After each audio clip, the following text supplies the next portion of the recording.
Biological classification के part 2 में आज हम सबसे पहला किंगडम पढ़ने वाले हैं और सबसे पहला किंगडम जो हम पढ़ेंगे वो होगा हमारा मोनेरा। ठीक है, तो हम चलिए स्टार्ट करते हैं अपने मोनेरा किंगडम से। ठीक है, तो सबसे पहला जो किंगडम हम पढ़ने वाले हैं इट इज मिस्टेक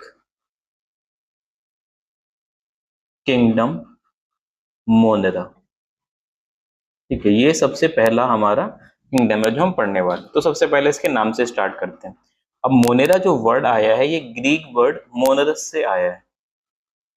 ठीक है, और इस मोनेरस का मतलब है आप, मतलब सिंगल, सॉरी, इस मोनेरस का मतलब होता है सिंगल, सिंगल या फिर सॉलिटरी, जो बिल्कुल अकेला है। ठीक है, तो ये मोनेरा वर्ड का मतलब हो गया।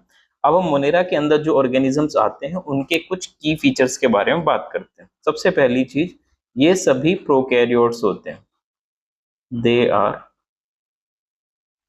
प्रोकैरियोट्स, मतलब इनके पास एक वेल डिफाइंड न्यूक्लियस नहीं होता। ठीक है, प्रोकैरियोट का मतलब क्या है कि भाई सबसे पहली चीज, एक वेल डिफाइंड न्यूक्लियस नहीं है, वेल डिफाइंड न्यूक्लियस एब्सेंट है। दूसरी चीज, वेल डिफाइंड का मतलब क्या है? वेल डिफाइंड का मतलब है कि न्यूक्लियस के ऊपर न्यूक्लियर मेम्ब्रेन नहीं है। ठीक है, न्यूक्लियर मेम्ब्रेन भी जो है वो क्या है, इनके पास एब्सेंट है। ये दो मेन पहचान होती है प्रोकैरियोट्स की। दूसरी जो बात है वो ये है कि भाई ये सभी के सभी क्या होते हैं, यूनिसेलुलर होते हैं।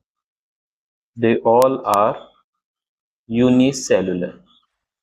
ठीक है, अगर हम बात करें इनके पास सेल वॉल, तो मेजोरिटी के पास सेल वॉल होती है, तो हम लिख सकते हैं सेल वॉल में प्रेजेंट और एब्सेंट।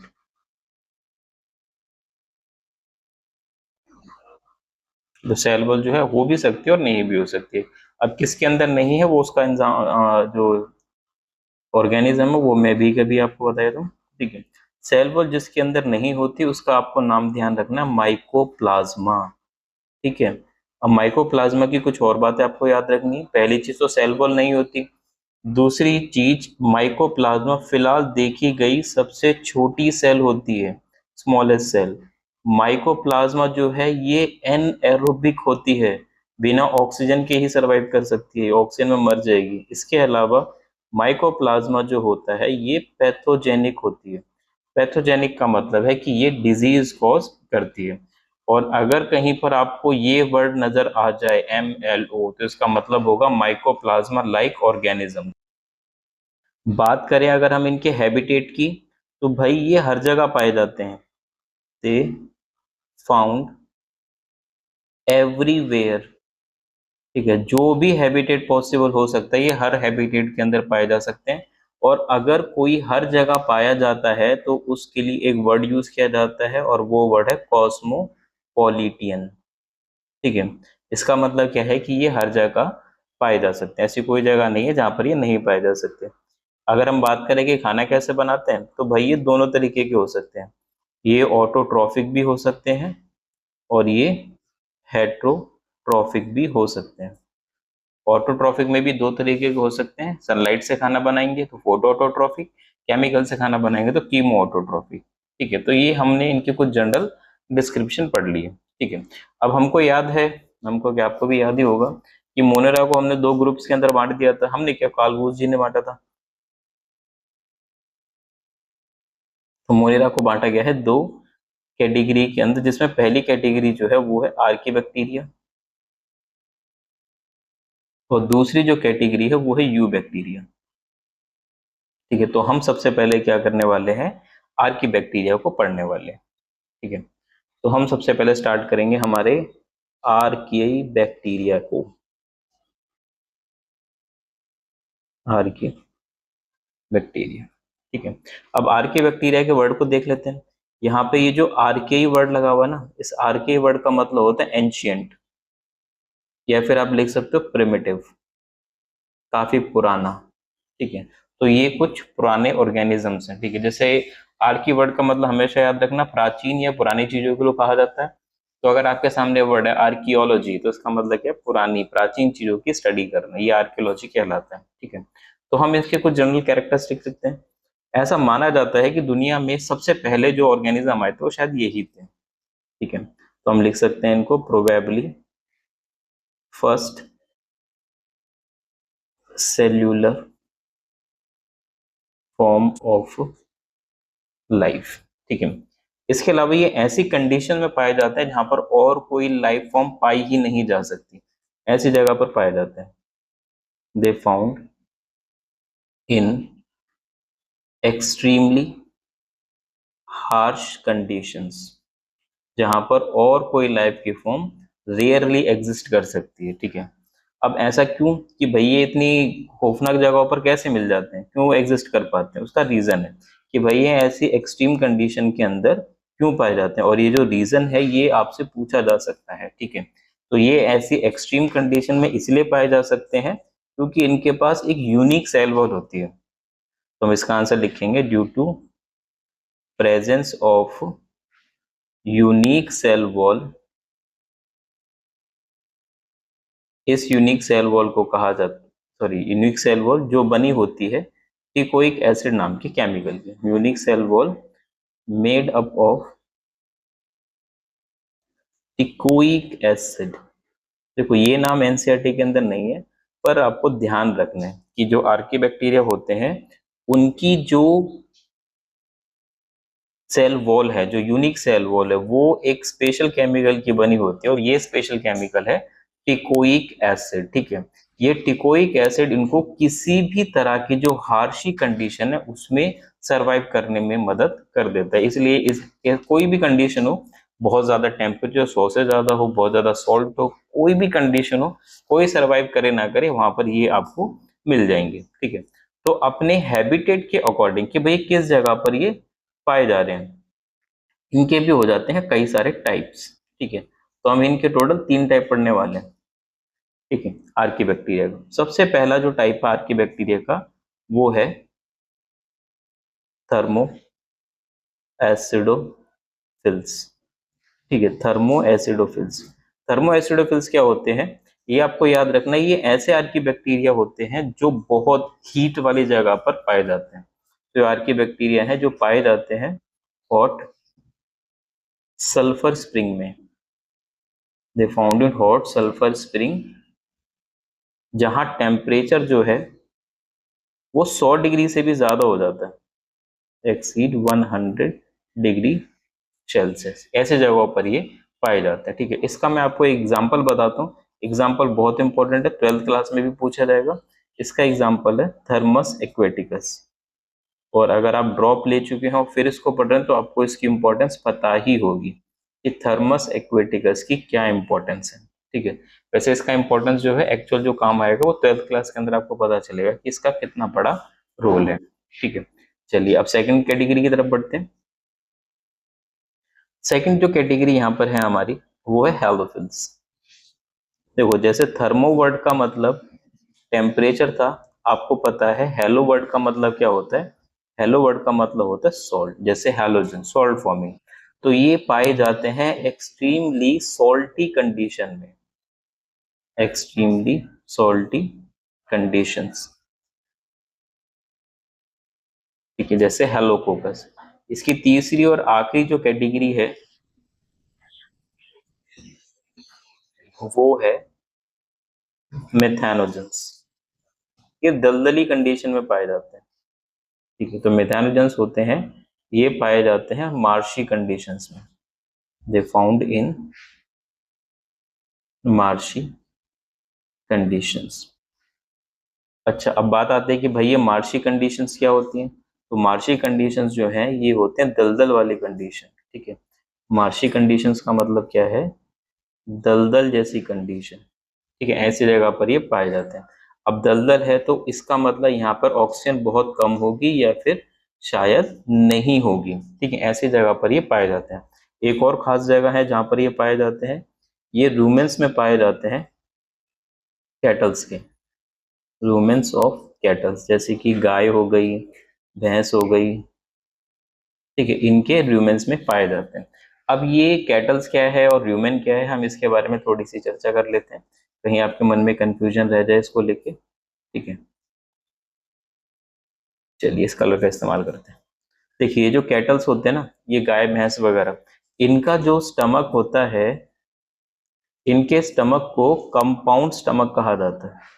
ठीक है, और इनके स्टमक के अंदर होते हैं 4 चैम्बर, जैसे हमारे हार्ट में 4 चैम्बर हैं, इनके स्टमक के अंदर 4 चैम्बर है। 4 चैम्बर में से एक चैम्बर होता है रूमेन, और रूमेन के अंदर जो है ये वाले बैक्टीरिया पाए जाते हैं। अब ये जो बैक्टीरिया है ना, ये क्या करते हैं, एनएरोबिकली मीथेन गैस प्रोड्यूस करते हैं। ठीक है, एनएरोबिकली ये क्या करते हैं, मीथेन गैस प्रोड्यूस करते हैं। इसको आप बायो गैस कह सकते हो, या फिर आप इसको शुद्ध भाषा में गोबर गैस भी कह सकते हो। ये तो बॉडी के बाहर की बात है कि जब गाय गोबर वगैरह कर देती है तो तब उसके बाद जो मेथेनोजन है एनएरोबिकली ये गैस प्रोड्यूस करते हैं। कैटल के अंदर क्या कर रहे हैं, कैटल्स के अंदर क्या है, ठीक है, तो याद रखना कैटल्स के अंदर क्या होता है। कैटल्स के अंदर इनका थोड़ा सा कुछ अलग काम है। कैटल्स के अंदर ये जो मिथेनोजन्स है ना, इन कैटल, ये हेल्प करते हैं सेलुलोज को डाइजेस्ट करने में। दे हेल्प्स इन सेलुलोज डाइजेशन। ठीक है, तो जो कैटल्स वगैरह होते हैं सेलुलोज को डाइजेस्ट कर लेते हैं, पर यही हम ह्यूमंस जो है, हमारे पास सेलुलोज को डाइजेस्ट करने के लिए कुछ भी नहीं है। ठीक है, सेलुलोज को डाइजेस्ट करने में वहां पर हेल्प करा रहे हैं, एक एंजाइम होता है सेलुलेज नाम का। ठीक है, पर हम सेलुलोज डाइजेस्ट नहीं कर सकते एनी हाउ, क्योंकि हमारे पास ना एंजाइम है ना ये बैक्टीरिया। इसलिए जो हमारी फीसेस होती है, पोटी होती है, उसमें सेलुलोज एज सच आ जाता है। इसीलिए क्या होता है कि जो पिग होता है वो ह्यूमन की फीसेस खा लेता है, क्योंकि उसके अंदर उसे बहुत सारा सेलुलोज नजर आ रहा है। पर वो कभी भी गाय का गोबर नहीं खाएगा, क्योंकि गाय ने तो सारा ही सेलुलोज जो है वो पचा लिया है। ठीक है, तो चलो यहाँ पे याद आया तो मैं एक और चीज आपको बता देता हूँ कि भाई अगर कोई ऑर्गेनिज्म है जो फीसेस खाता है, उस ऑर्गेनिज्म को एक अलग नाम दिया जाता है। ठीक है, अगर कोई ऑर्गेनिज्म फीसेस खाता है तो उसको कैप्रोफेगस कहा जाता है। कैप्रोफेगस मतलब जो फीसेस खाता है। और कैप्रोजोइक जो अपनी खुद की फीसेस खा लेता है, ईट्स ओन फीसेस। ठीक है, अगर आपको पता है कोई ऐसा ऑर्गेनिज्म तो मुझे कमेंट में बताओ। वैसे अब आप अपने दोस्तों को इन 2 वर्ड से बड़े अच्छे से चिढ़ा सकते हो, कॉप्रोफेगस या कॉप्रोजोइक कह कह के। ठीक है, चलिए खैर इसको छोड़ते हैं, वापस अपने टॉपिक पर आते हैं। हमने पढ़ा था मोनेरा। मोनेरा के हमने 2 टाइप बोले थे कि पहला है आर्कीबैक्टीरिया, जो कि बहुत एक्सट्रीमली हार्शी कंडीशंस के अंदर पाया जाता है। क्यों पाया जाता है, क्योंकि इसके पास होते एक यूनिक सेल वॉल जो बनी होती है टिकोइक एसिड की। अब डिपेंड करता है ये कैसे हैबिटेट में पाए जाते हैं। बहुत ज्यादा हॉट सल्फर में पाए जा रहे हैं तो थर्मोएसिडोफिल्स, बहुत सॉल्ट में पाए जा रहे हैं तो हेलोफिल्स, और मार्शी कंडीशन में पाए जा रहे हैं तो मिथेनोजेंस। ठीक है, आगे तो खैर एक्स्ट्रा में। अब हम बात करते हैं हमारे दूसरी कैटेगरी की। ठीक है, दूसरी जो हमारी कैटेगरी है वो है यू बैक्टीरिया। देखो आपने सूडो वर्ड का पता ही होगा आपको कि सूडो का मतलब फॉल्स होता है। यहाँ पर ये जो यू वर्ड है ना, इस यू वर्ड का मतलब है ट्रू। ठीक है, तो ट्रू है तो इसका मतलब हम इनको कह सकते हैं you bacteria are true bacteria. मतलब जिनको हम बैक्टीरिया कहते हैं ना वो एक्चुअली यही होते हैं। अच्छा एक और चीज आपको बता देता हूँ कि ये जो बैक्टीरिया वर्ड है ना, ये बैक्टीरिया प्लूरल वर्ड है। बैक्टीरिया का जो सिंगुलर वर्ड होता है ना, वो होता है बैक्टीरियम। बैक्टीरियम है इसका सिंगुलर वर्ड, और बैक्टीरिया जो है ये है इसका प्लूरल वर्ड। अब ये जो बैक्टीरिया हैं इनके टोटल 4 शेप्स पाए जाते हैं। ठीक है, इसको अगले पेज पे लिखते हैं। हाँ, तो हम यहाँ पे बात करने वाले हैं इन बैक्टीरिया की शेप्स की, शेप्स ऑफ बैक्टीरिया। बैक्टीरिया की कुल मिलाकर 4 शेप्स पाए जाते हैं। ठीक है, जिसमें सबसे पहली शेप है स्फेरिकल। ठीक है, दूसरी जो शेप है वो है रॉड शेप। तीसरी जो शेप है वो है कॉमा शेप। चौथी जो शेप है वो है स्पाइरल शेप। ठीक है, तो ये शेप जो है इन बैक्टीरिया की पाई जाती है।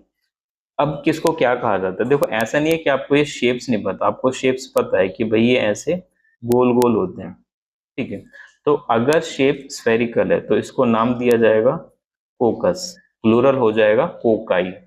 अगर रॉड जैसे हैं, लंबे लंबे छड़ जैसे हैं ऐसे, ठीक है, तो इनको नाम दिया जाता है बेसिलस। अगर ये है कॉमा जैसे, जैसे कॉमा होता है, तो इनको नाम दिया जाता है विब्रियो। और अगर ये है ऐसे स्पाइरल जैसे, तो इनको नाम दिया जाता है स्पाइरलम। ठीक है, अब हम बात करते हैं इनके एग्जाम्पल्स की।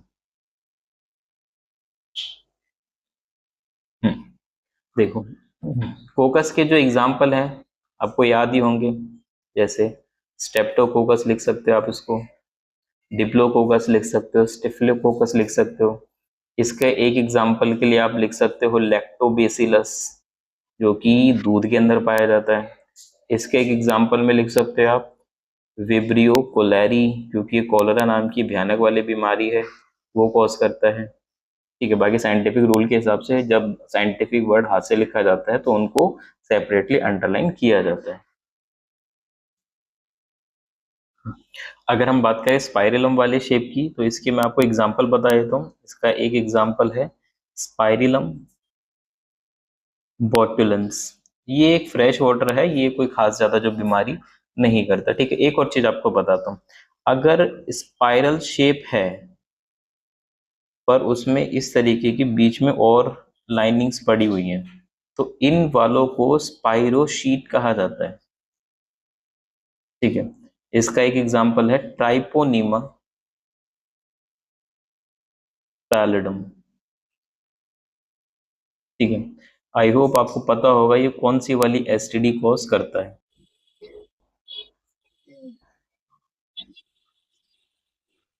तो ट्राइपोनीमा पैलिडियम जो बीमारी कॉज करता है वो एक तरीके की एसटीडी होती है, सेक्सुअली ट्रांसमिटेड डिजीज, जिसका नाम है सिफिलिस, ये कॉज करता है। ठीक है, तो खैर ये थोड़ा सा एक्स्ट्रा था, पर आप इस बैक्टीरिया की शेप के अंदर भी इसको लिख सकते हो। ठीक है, तो ये हो गए हमारे शेप्स इन बैक्टीरिया के। ठीक है, अब देखिए और कुछ हम बात करते हैं। यहाँ पर ना सिर्फ बैक्टीरिया ही नहीं होते, यहाँ पर बैक्टीरिया के साथ साथ साइनो बैक्टीरिया भी इस किंगडम के अंदर बिलोंग करते हैं। ठीक है, साइनो बैक्टीरिया। अब साइनो बैक्टीरिया को हम ब्लू ग्रीन एल्गी भी कह सकते हैं। ठीक है, ब्लू ग्रीन एल्गी कह सकते हैं इनको। अब ये सिंगल भी हो सकते हैं। ठीक है, ये कोलोनाइज भी हो सकते हैं। इसके अलावा ये फिलामेंटस भी हो सकते हैं। ये कई तरीके के हो सकते हैं। इनके पास क्लोरोफिल ए पाया जाता है, और इनका जो क्लोरोफिल ए है ना, वो करीब करीब प्लांट्स के जैसा ही होता है। ठीक है, इनका जो क्लोरोफिल है वो काफी हद तक प्लांट के जैसा ही होता है, सिमिलर टू प्लांट्स। ठीक है, इनका क्लोरोफिल प्लांट के जैसा होता है। तो अगर ऑब्वियस सी बात है इनके पास क्लोरोफिल है, तो क्लोरोफिल होने के बाद ही अपना खाना खुद बना लेंगे, तो यहाँ पर ये हो जाएंगे फोटो ऑटोट्रॉफ्स। ठीक है, बट कईयों के पास क्या होता है, कई में कीमो ऑटोट्रॉफ भी हो सकते हैं। ठीक है, तो कुछ के पास होता है हेट्रोसिस्ट नाम का एक स्ट्रक्चर, और ये जो हेट्रोसिस्ट है ये इनको नाइट्रोजन फिक्सेशन करने में जो है हेल्प करता है। ठीक है, अभी किस तरीके से दिखाई देता है वो आपको बताता हूँ। ठीक है, ये कुछ ऐसे होता है कोलोनियल। ठीक है, अब ये जो कॉलोनी वाले बैक्टीरिया हैं इनके पास क्या होता है, एक कमाल की स्ट्रक्चर होती है, और इस कमाल की स्ट्रक्चर को ही क्या नाम दिया जाता है, हेट्रोसिस्ट नाम दिया जाता है। अब ये जो हेट्रोसिस्ट है इसकी मदद से ही क्या करते हैं, ये नाइट्रोजन का फिक्सेशन कर पाते हैं। ठीक है, अब ये जो शेप है ना इसकी, मतलब ये जो कॉलोनी जो फॉर्म इन्होंने कर ली है, इसके ऊपर क्या होता है, एक लेयर मौजूद होती है। तो इसके ऊपर एक लेयर की कवरिंग है, और ये जो लेयर की कवरिंग है, इस लेयर की कवरिंग को जेलेटिनस शीट कहा जाता है, या म्यूसिलेजिनस शीट आप इसको कह सकते हो, जो कि एक तरीके के कार्बोहाइड्रेट की बनी होती है। ठीक है, जेलेटिनस शीट इसको नाम दिया जा सकता है। ठीक है, इसके अलावा ये काफी ग्रो करती हैं पॉल्यूटेड वाटर के अंदर, they grow in polluted water. ये बहुत इंपॉर्टेंट पॉइंट है, और बहुत बार ये पूछा गया है। ठीक है, चाहे सीबीएसई हो चाहे फिर वो नीट हो। ठीक है, बहुत इंपॉर्टेंट है और ये बहुत पूछा जाता है। तो पॉल्यूटेड वाटर के अंदर ये बहुत ज्यादा ब्लूम करती है। इसी चीज को जो है एल्गल ब्लूम कहा जाता है, ठीक है, जो कि पॉल्यूटेड पानी के अंदर करती है। जिस पानी के अंदर न्यूट्रिएंट का कंटेंट काफी हाई होता है वहां पर ये बहुत ज्यादा ग्रो करती है, और उसी चीज को एल्गल ब्लूम नाम दे दिया जाता है। इससे जो अंदर की एक्वेटिक लाइफ है वो बहुत ज्यादा प्रभावित होती है और मर भी जाती है। इसके अलावा अगर हम बात करें इनकी सेल वॉल की, कि साइनोबैक्टीरिया के पास सेल वॉल होती है, तो आपको लिखना है यस, इनके पास जो है सेल वॉल प्रेजेंट होती है। इनकी सेल वॉल को हम नाम दे सकते हैं पेप्टिडोग्लाइकन्स। पेप्टिडोग्लाइकन्स। एक और नाम जो आपको ध्यान रखना है इसकी सेल वॉल का, वो नाम है म्यूरिन, ठीक है। इनकी सेल वॉल जिस केमिकल की बनी होती है उस केमिकल को म्यूरिन नाम दिया जाता है, ठीक है। इसके अलावा एक चीज और, क्या इनके पास फ्लैजेला होता है? जी नहीं, इनके पास फ्लैजेला नहीं होता, ठीक है। फ्लैजेला जो है इनके पास एब्सेंट है। तो अगर हम बात करें इनके हैबिटेट की, तो भाई ये ज्यादातर ये एक्वेटिक भी हो सकती हैं और ये टेरेस्ट्रियल भी हो सकती हैं, ठीक है। टेरेस्ट्रियल का मतलब होता है जमीन पे पाए जाते हैं, और एक्वेटिक वर्ड का मतलब है कि ये फ्रेश वाटर में भी हो सकती हैं और ये मेरीन हैबिटेट के अंदर भी हो सकती हैं, ठीक है। तो हमने न्यूट्रिशन की अगर बात करें तो भाई फोटो ऑटोट्रॉफिक न्यूट्रिशन शो हो रहा है इनके अंदर, और फोटो ऑटोट्रॉफ के साथ कीमो ऑटोट्रॉफ भी इनके पास हो रहा होता है, ठीक है। फोटो ऑटोट्रॉफ के साथ साथ इनके अंदर कीमो ऑटोट्रॉफ न्यूट्रिशन भी एग्जिस्ट करता है। अब कीमो ऑटोट्रॉफ न्यूट्रिशन कैसे एग्जिस्ट करता है उसकी बात करते हैं। तो ये क्या करते हैं, जैसे नाइट्राइट हो गया, नाइट्रेट हो गया, या अमोनिया हो गया, इन सब का करते हैं ऑक्सीडेशन, ठीक है। इनके ऑक्सीडेशन से ही क्या करते हैं, ये अपने लिए एटीपी वगैरह बना लेते हैं, अपना जो भी काम है वो कर लेते हैं, ठीक है। इसलिए इनको जो है कीमो ऑटोट्रॉफ कहा जाता है। और हेट्रोसिस्ट की मदद से ये क्या कर लेते हैं, नाइट्रोजन फिक्सेशन कर लेते हैं। नाइट्रोजन फिक्सेशन और ये सारे जो है आपस में कनेक्टेड होते हैं, ठीक है। अब हम बात करते हैं इनके एग्जाम्पल और एग्जाम्पल की इंपॉर्टेंस की, ठीक है, कि भाई जो साइनोबैक्टीरिया है इसके कितने एग्जाम्पल्स होते हैं और कौन कौन से एग्जाम्पल इसके होते हैं, ठीक है। सबसे पहला एग्जाम्पल नोस्टॉक, ठीक है। दूसरा एग्जाम्पल एनाबीना,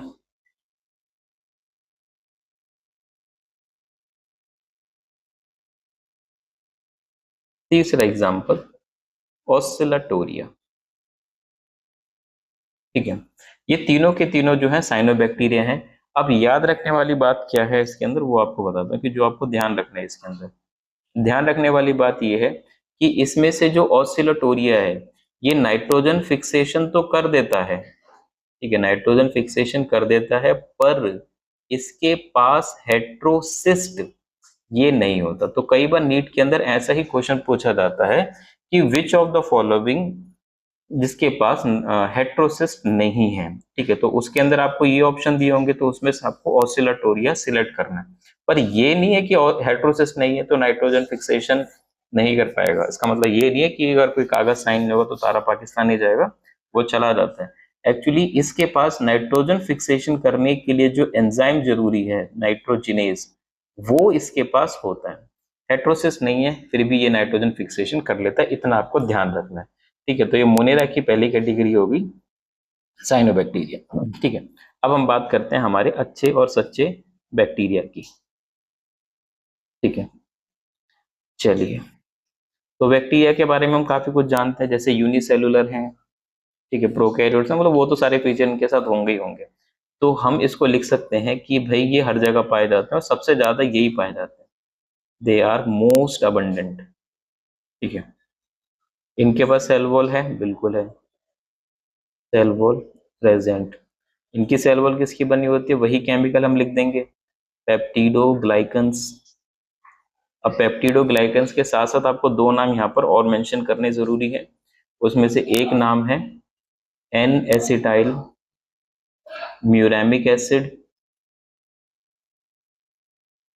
शॉर्ट में NaM, और दूसरा है एन एसिटाइल ग्लूकोसामिन,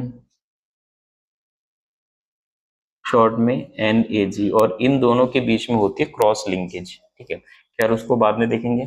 अब अगर आपने थोड़ी बहुत केमिस्ट्री पढ़ ली है, या फिर अगर आप थोड़ा ड्रॉप आउट टाइप के हैं, तो आपको पता होगा कि एसिटाइल भी ग्रुप होता है और अमाइन भी एक फंक्शनल ग्रुप होता है, और नाइट्रोजन भी। तो आप इसका केमिकल स्ट्रक्चर जो है, केमिकल जो नेचर है, वो काफी हद तक डिकोड कर सकते हैं। फिर करने की अभी जरूरत नहीं है, पर कर सकते हैं।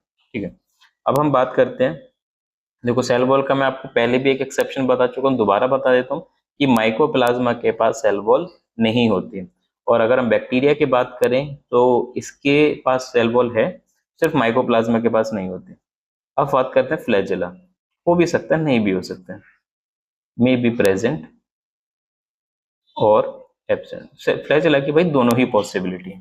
ठीक है, अगर हम बात करें न्यूट्रिशन की, तो न्यूट्रिशन भी इसमें दोनों तरीके का ही पाया जाता है। ठीक है, न्यूट्रिशन में बी ऑटोट्रॉफ,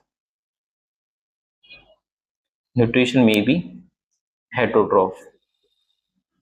ठीक है, दोनों तरीके का न्यूट्रिशन पाया जाता है। ऑटोट्रॉफ भी दो तरीके के हो सकते हैं, सनलाइट की मदद से खाना बन सकता है तो फोटो ऑटोट्रॉफ्स हो सकते हैं, और किसी केमिकल की मदद से भी खाना बना सकता है तो इसको कीमो ऑटोट्रॉफ्स भी कह सकते हैं। ठीक है, हेटरोट्रॉफ्स में ये ज्यादातर लार्जली होते हैं डीकम्पोजर्स। ठीक है, ये लार्जली डीकम्पोजर्स हैं। इसके अलावा ये पैथोजेनिक भी हो सकते हैं, दे मे बी डीकम्पोजर और पैथोजेनिक। अब अगर ये फोटो ऑटोट्रॉफिक हैं तो इनके पास क्लोरोफिल भी होता है, और इनके क्लोरोफिल को हम स्पेसिफिकली एक नाम देंगे, और वो नाम होगा बैक्टीरियो क्लोरोफिल। ठीक है, इनके क्लोरोफिल को हम नाम दे रहे हैं जिसका नाम होगा बैक्टीरियो क्लोरोफिल। अगर ये कीमोट्रॉफ हैं तो ऑफ कोर्स ये क्या कर रहे होंगे, नाइट्रोजन फिक्सेशन कर रहे होंगे। ठीक है, इसके अलावा ये और भी कई सारे सब्सटेंस का ऑक्सीडेशन कर देते हैं। ठीक है, जैसे ये नाइट्राइट्स हो गए, ठीक है, नाइट्रेट्स हो गए, अमोनिया हो गए, इन सब का भी क्या कर देते हैं, ये ऑक्सीडेशन कर देते हैं, और उसके ऑक्सीडेशन से अपने लिए एनर्जी रिलेटेड सब्सटेंस जैसे ATP वगैरह जो है ये बना लेते हैं। इसके अलावा ये न्यूट्रिएंट साइकिल में बहुत रोल प्ले करते हैं। खैर वो हम इसकी इंपॉर्टेंस के अंदर देख लेंगे, ये इंपॉर्टेंस क्या क्या है इनकी। तो अब हम बात करते हैं इनके रिप्रोडक्शन की, कि इनके अंदर रिप्रोडक्शन कैसा होता है। ठीक है, देखिए, रिप्रोडक्शन इसमें मेनली होता है एसेक्सुअल। एसेक्सुअल में भी कौन कौन सा आपको अच्छे से याद है कि बैक्टीरिया कैसे रिप्रोड्यूस करता है, बैक्टीरिया रिप्रोड्यूस करता है बाय फिजन। ठीक है, फिजन से रिप्रोड्यूस कर लेता है। इसके अलावा एक और चीज जो मैं आपको नहीं बताने चाहता हूँ, कि भाई अगर बैक्टीरिया का मूड नहीं है, सीजन खराब है, ठीक है, अनफेवरेबल कंडीशंस हैं, तो ज्यादातर ऑर्गेनिज्म अनफेवरेबल कंडीशंस में क्या बना लेते हैं, स्पोर्स बना लेते हैं। तो बैक्टीरिया भी स्पोर जो है वो बना लेते हैं। दूसरी सबसे ज्यादा इंपॉर्टेंट चीज जो है वो ये है कि भाई बैक्टीरिया के पास ना सेक्सुअल रिप्रोडक्शन की मतलब गुंजाइश भी होती है। तो bacteria can also reproduce by sexual. ठीक है, अब सेक्सुअल रिप्रोडक्शन में होता क्या है, देखो, सेक्सुअल रिप्रोडक्शन का मेन यहाँ पर जो काम है, ये कुछ अलग तरीके अपनाता है, कुछ प्रिमिटिव तरीके अपनाता है, सिर्फ अपने DNA को ट्रांसफर कर देने का। ठीक है, DNA ट्रांसफर करने के क्या करता है, कुछ तरीके अपनाता है। तो उसमें से कुछ तरीके मैं आपको बता देता हूँ शॉर्ट में। सबसे पहला तरीका है कॉन्जुगेशन। ठीक है, कॉन्जुगेशन में क्या होता है कि जैसे बैक्टीरिया के स्ट्रक्चर के अगर आप पढ़ेंगे तो उसमें एक स्ट्रक्चर होती है जिसको हम नाम देते हैं सेक्स पिलाई। तो दो बैक्टीरिया क्या करते हैं, अपना सेक्स पिलाई कॉमन कर लेते हैं। तो जैसे ही ये सेक्स पिलाई इनकी कॉमन होती है तो यहाँ पर ये बन जाती है कॉन्जुगेशन ट्यूब, और बैक्टीरिया जो है जेनेटिक मेटेरियल को ट्रांसफर कर देते हैं। ठीक है, दूसरा तरीका होता है ट्रांसफॉर्मेशन। ट्रांसफॉर्मेशन के बारे में और अच्छे से आप 12th क्लास के अंदर पढ़ोगे। अभी के लिए आप बस इतना ध्यान रखिए कि जेनेटिक मटेरियल का एक बैक्टीरिया से दूसरे बैक्टीरिया के अंदर ट्रांसफर हो रहा है, वो भी कैसे, थ्रू मीडियम। अगर किसी मीडियम के जरिए बैक्टीरिया का DNA ट्रांसफर हो रहा है, मैं लिख देता हूं यहाँ पे, DNA ट्रांसफर थ्रू मीडियम, तो उसको नाम दिया जाएगा ट्रांसफॉर्मेशन। और सबसे ज्यादा इंपॉर्टेंट और जो अक्सर दिमाग से निकल जाने वाली बात है, वो इसका तीसरा रिप्रोडक्शन है जिसको नाम दिया जाता है transduction.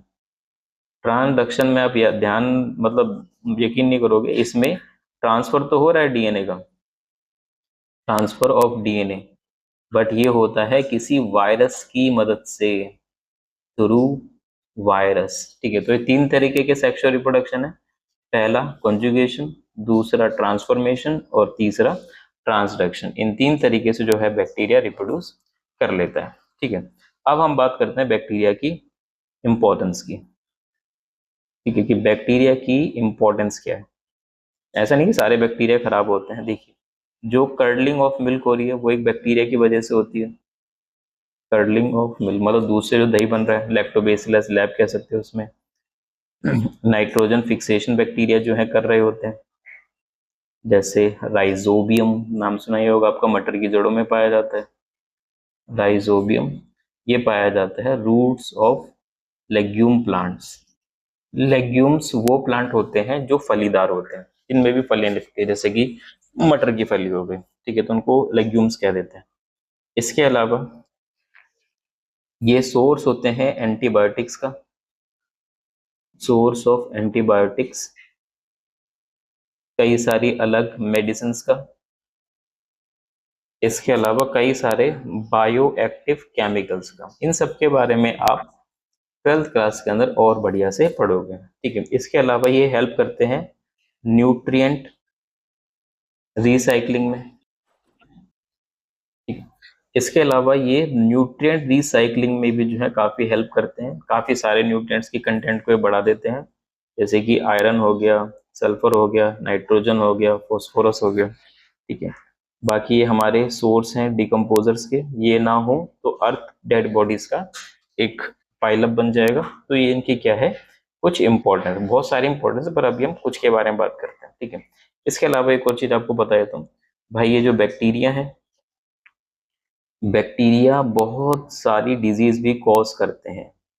Bacteria can cause many diseases to plants, animals and humans. ठीक है, कई तरीके की बीमारियां जो है ये बैक्टीरिया कर सकते हैं। बाकी माइकोप्लाज्मा को नहीं भूलना कि माइकोप्लाज्मा का क्या रोल था। तो किंगडम मोनेरा हमारा जो है कंप्लीट हो गया, जिसमें हमने आर्की बैक्टीरिया, यू बैक्टीरिया दोनों पढ़ लिए। अब अगली वीडियो के अंदर हम पूरा का पूरा प्रोटिस्टा किंगडम एक्सप्लेन करेंगे। ठीक है, तब तक के लिए बाय।